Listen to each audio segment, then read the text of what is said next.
ఉన్నారు ప్రభా, మీ వందనాలు. మాతో నీ సన్నిధి వచ్చినగా కానీ ప్రార్థన చేస్తున్నాం ప్రభా.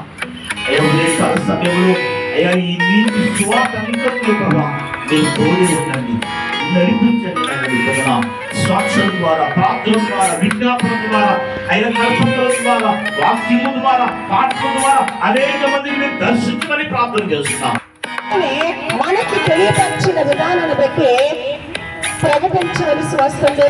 ఇందుకు మానవుడికి ఇలాగ ప్రకటించవలసిన అవసరత కలిగింది అంటే మనం అందరము కూడా తల్లిదండ్రుల కలయికలో పుట్టిన వారు అయినప్పటికీ కూడా మన పాపము నుండి మనం పుట్టిన వారము కనుక మన అది మనం గ్రహించాలి. ఆయనలో పాపము లేదు, ఆయన పరిశుద్ధుడు.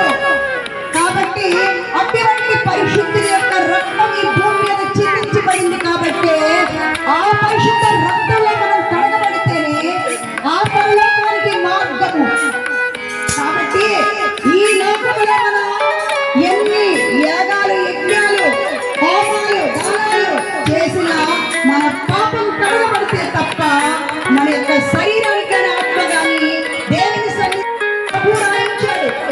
కాబట్టి ఆ యొక్క జీవవాక్యాన్ని మనం చేత పట్టుకొని ప్రభు మార్గంలో నడిచేటప్పుడు మనము ఈ సర్వ శరీరం కోసమే వచ్చాడు, ఒకరి కోసం కాదు.